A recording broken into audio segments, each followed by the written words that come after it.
देशों में अमेरिका सैन्य अड्डों पर फिर भयानक हमले शुरू हो गए। इराक में अमेरिकी दूतावास पर ड्रोन बम से हमला किया गया है। इससे पहले बगदाद एयरपोर्ट पर अमेरिकी सेंटर पर ड्रोन फटा। इस बीच खबर है कि अमेरिका खाड़ी के कुछ सैन्य अड्डों को बंद करने की तैयारी में है। कुछ सैन्य ठिकानों की शिफ्टिंग भी की जा सकती है। इधर दोहा में ईरान ने अमेरिका से बात तक नहीं की है।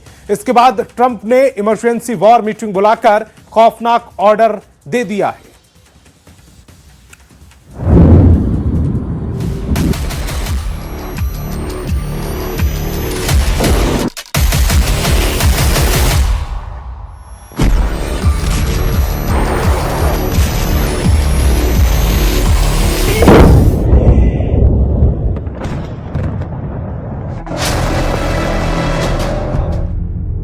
अमेरिका युद्ध में जब हारने लगता है तो खूंखार हो जाता है, इतना खूंखार कि फिर सभी हथियारों से दुश्मन को दहलाता है।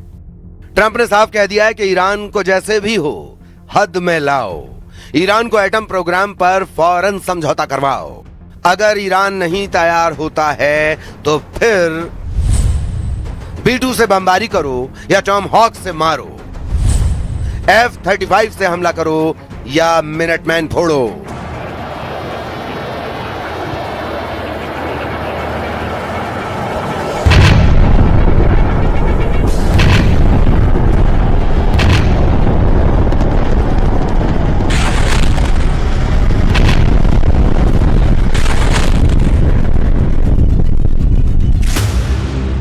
मगर ईरान को अब ट्रंप बख्शने को तैयार नहीं। ट्रंप को अब ईरान की धज्जियां उड़ाने से कोई रोक नहीं सकता। ट्रंप की ईरान ने इतनी परीक्षा ले ली है कि वो होश खो बैठे हैं। ईरान ने कतर में जो कांड किया है उसे ट्रंप ने अपनी इज्जत का सवाल बना लिया है। जैसे ही ईरान की चालबाजी ट्रंप को पता लगी है, उन्होंने फौरन इमरजेंसी वॉर मीटिंग बुलाई। ट्रंप ने रक्षा मंत्री पीट हेग्सेथ और जॉइंट चीफ्स ऑफ स्टाफ के चेयर जनरल डैन केन के साथ वॉर मीटिंग खत्म कर ली है। मुमकिन है जल्द ट्रंप फिर से ईरान को फोड़ने वाला ऑर्डर रिलीज कर दें।